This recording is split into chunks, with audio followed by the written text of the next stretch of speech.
Esto es, claro, una metáfora, pero una ilustración que no significa que Dios haya muerto, sino que nunca existió. Evidentemente, alguien que está en la imaginación de nuestros ancestros fue un cuento de hadas de hace mucho para explicar las plagas. También para explicar la pérdida de cultivos, enfermedades y desastres, lo que ahora le atribuimos a las bacterias, virus, desórdenes cromosómicos, placas tectónicas. En resumen, la ciencia y la razón han reemplazado la superstición. Y somos el resultado de todo eso. Y con su permiso, me gustaría evitar este debate sin sentido y saltar directo a la conclusión que todo estudiante debe saber. No hay Dios. Lo único que necesito de ustedes es que escriban en el papel que les acabo de dar 3 simples palabras. Dios está muerto. Y debajo su firma. Cuando lleguemos a un consenso unánime, que espero que lo tengamos, me ahorraré el tedioso deber de pasar por antiguos y banales argumentos y ustedes pasarán a la sección del curso en la que los estudiantes siempre reciben las notas más bajas del semestre. Y cuando terminen, por favor pasen los papeles a la derecha.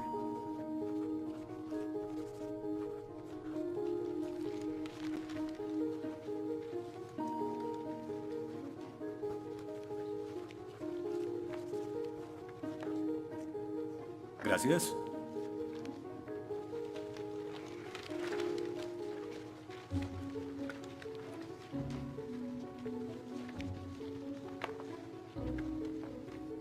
Gracias. Oh, una D minúscula. Esto debería tener crédito extra. Gracias. Disculpe, señor... Wheaton. Josh Wheaton. Señor Wheaton, ¿le pasa algo? No puedo hacer esto. No puedo hacer lo que pide, soy cristiano. No, no se preocupe, aún puede regresar a su dormitorio, arrodillarse y llorar al lado de su cama si quiere. Lo que haga con su vida es su problema, pero lo que haga aquí en la clase es el mío. Yo no puedo. Muy bien, señor Wheaton. Déjeme explicarle la alternativa. Si no puede admitir que Dios está muerto para el propósito de esta clase, entonces tendrá que defender la antítesis de que Dios no está muerto y será enfrente de la clase, en el atril. Y si falla, que de hecho lo hará, perderá esta sección que equivale al 30% de la nota final de este curso. ¿Lo acepta? ¿Quién decide si gano o pierdo la discusión? Pues yo lo haré. Es mi clase. Yo dirijo. La evaluación es mi privilegio. Con todo respeto, pero no creo que sea objetivo. ¿Y qué es lo que propone? Bien... ¿y qué tal ellos? Bien, es interesante, pero ¿por qué darles el poder a ellos? Ya los convenció. Lo que debo hacer es desconvencerlos, para que admitan su error.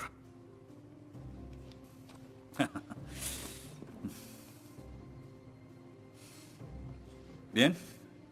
Señor Wheaton, tendrá 3 sesiones los últimos 20 minutos de las próximas 3 clases para que exponga su punto. Le prometo que haré las menores interrupciones posibles. Puede pedir lo que quiera en la clase, pero no le daré más tiempo. Claro, será responsable con las otras tareas de la clase. Pero puede cambiar de opinión y traer la hoja firmada. La próxima clase y seguiremos como si nada hubiera pasado. Y con eso, como lo había dicho antes, le daré la palabra al señor Wheaton, quien presentará su caso a favor de un dictador supremo celestial, también conocido como Dios. Señor Wheaton, ¿está listo?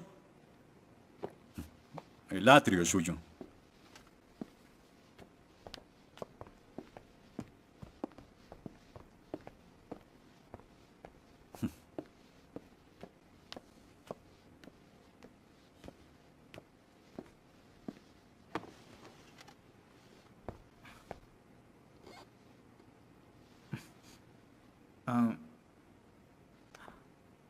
Los ateos dicen que nadie puede probar la existencia de Dios, y tienen razón. Pero yo digo que nadie puede refutar que Dios existe.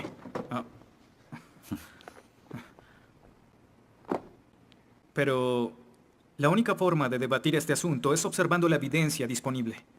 Y es lo que vamos a hacer. Pondremos a Dios en un juicio, con el profesor Radisson como fiscal y yo como el abogado defensor, y ustedes como el jurado. La mayoría de cosmólogos están de acuerdo con que el universo empezó hace 13.7 billones de años en un evento conocido como la Gran Explosión.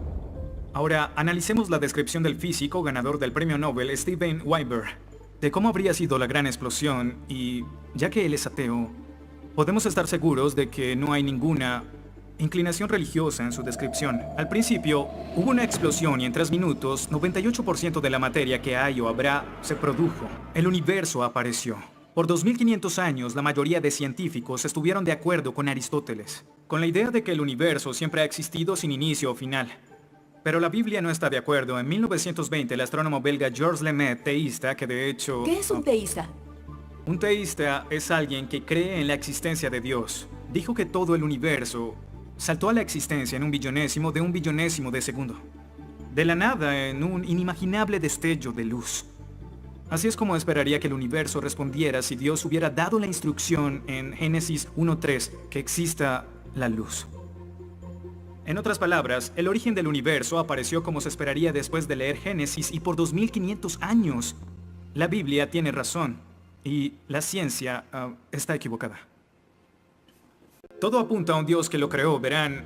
En el mundo real no se ven cosas que se salgan de la nada, pero los ateos quieren hacer una excepción en esta regla. Específicamente en el universo y... Pero en su libro El espejismo de Dios, Richard Dawkins dice que si me dices que Dios creó el universo, entonces tengo el derecho a preguntar quién creó a Dios. La pregunta de Dawkins solo tiene sentido en términos de un Dios que ha sido creado. No tiene sentido en términos de un Dios no creado. ¿Qué es la clase de Dios en el que creen? Incluso dejando a Dios fuera de la ecuación, tengo el derecho de devolverle la pregunta al señor Dawkins y decir, si el universo te creó, ¿quién creó el universo? Ven, tanto teístas como ateos están agobiados por contestar la misma pregunta de cómo iniciaron las cosas. Lo que espero que entiendan de esto es que no hay que cometer suicidio intelectual para creer en un creador tras la creación, y en la medida que descarten a Dios, se verán obligados a encontrar una increíble explicación de cómo las cosas iniciaron. Me imagino que estás satisfecho con tu presentación. Veo que astutamente evadiste el hecho de que Stephen Hawking, el científico más famoso del mundo y no es teísta, recientemente estuvo a favor de un universo autodiseñado. No lo evadí, Simplemente no lo sabías. Bien, veamos lo que el profesor Hawking, profesor lucasiano de física de Cambridge, quien ahora ocupa la silla usada por Sir Isaac Newton, tiene que decir sobre el origen del universo. Y cito, ya que hay una ley como la gravedad, el universo puede y se creará de la nada. Creación espontánea es la razón, hay algo en lugar de nada. Por eso es que el universo existe, nosotros existimos. No es necesario invocar a Dios para tener al universo en movimiento. Final de la cita. Nunca ibas a mencionar su comentario, pero su opinión se mantiene. ¿Mm? ¿Qué respondes?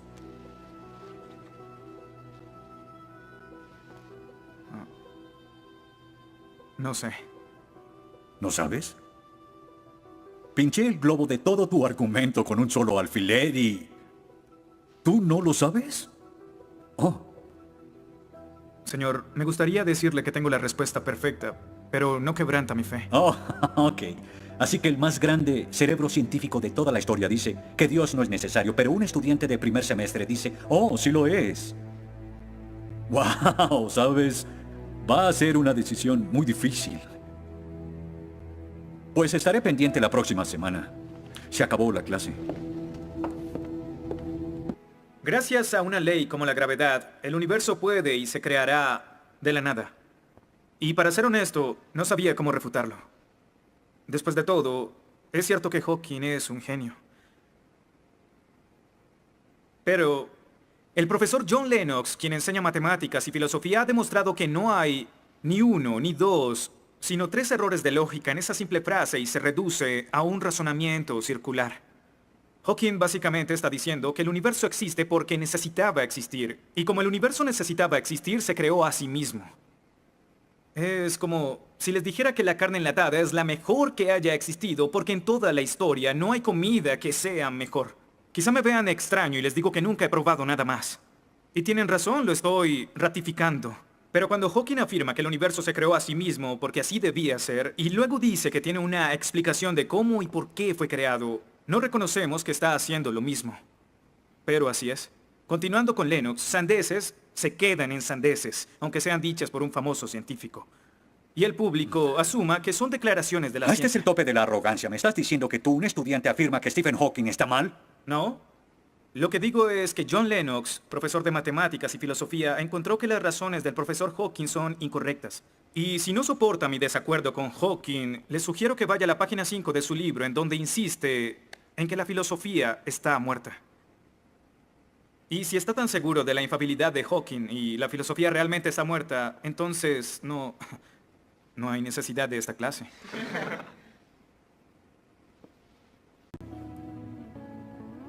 Damas y caballeros del jurado, desde hace 150 años los darwinistas han dicho que Dios es innecesario para explicar la existencia del hombre y que la evolución reemplaza a Dios. Pero la evolución solo nos dice lo que sucede una vez que se tiene vida.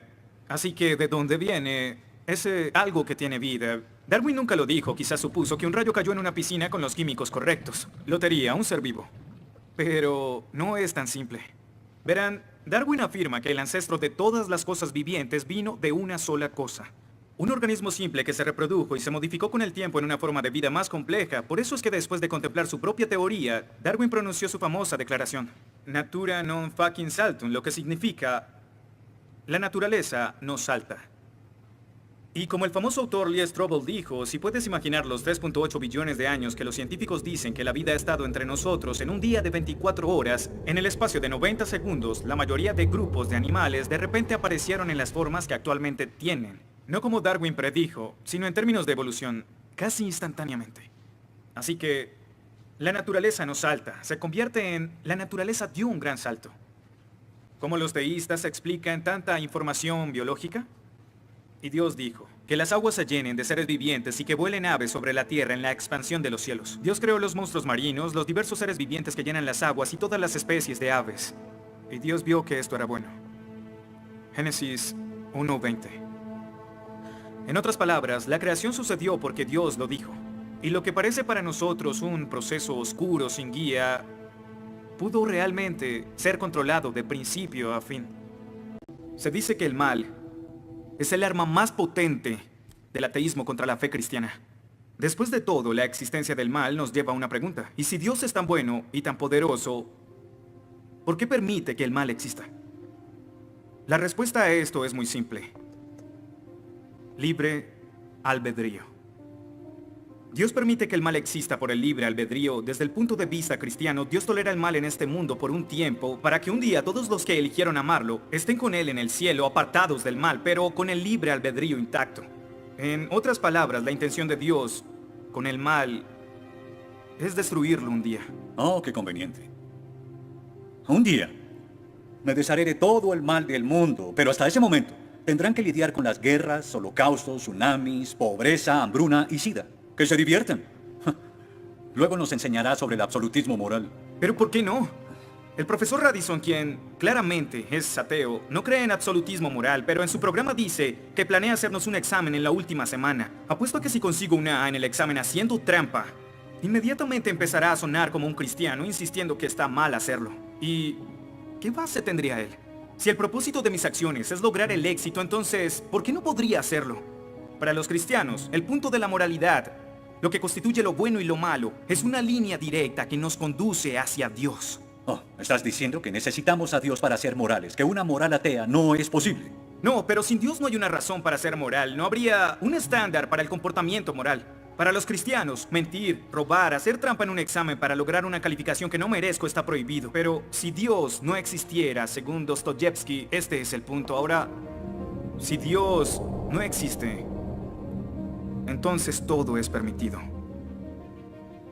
Y no solo es permitido, sino sin sentido. Si el profesor Radisson tiene razón, entonces nuestra lucha, nuestro debate, lo que decidamos aquí no tiene sentido. Nuestras vidas, nuestras muertes no serán diferentes a las de un pez dorado. Oh, qué ridiculez. Después de toda tu charla, ¿quieres decir que solo hay una opción? Creer o no creer. Así es. Eso es todo. De eso se trata todo. La diferencia entre su posición y la mía es que usted les quitó su elección. Les exigió que eligieran la casilla marcada con no creo. Sí, porque quiero liberarlos. Porque la religión es como un virus mental que los padres han heredado a sus hijos. Y el cristianismo es el peor de todos. Lentamente se mete en tu vida cuando estás débil, enfermo o indefenso. ¿La religión es una enfermedad? Sí. Sí, infecta todo. Es la enemiga de la razón. ¿Razón? Profesor, usted dejó la razón hace mucho tiempo. Lo que nos está enseñando aquí no es filosofía, ni siquiera es ateísmo. Lo que nos está enseñando aquí es antiteísmo, no es suficiente. Necesita que todos no creamos como usted. ¿Por qué no admites la verdad? ¿Quieres enredarlos en tu primitiva superstición? Lo que quiero es que tomen su propia decisión. Eso es lo que No Dios sabes quiere. cuánto voy a disfrutar reprobándote. Pero ¿a quién realmente quiere reprobar, profesor? ¿A mí? ¿O a Dios?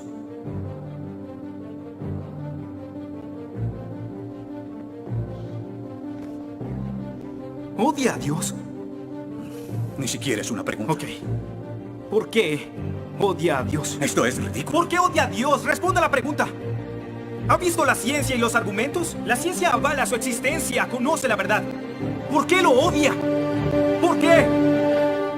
Esta es una pregunta simple, profesor. ¿Por qué odia a Dios? Porque Él me quitó todo lo que era importante para mí. Sí, yo odio a Dios. Todo lo que siento por Él es odio.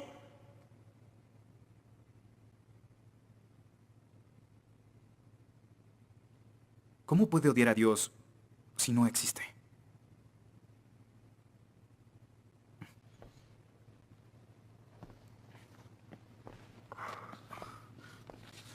No probaste nada. Quizá no.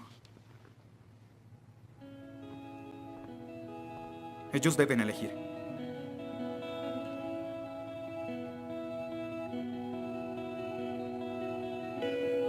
¿Está Dios muerto?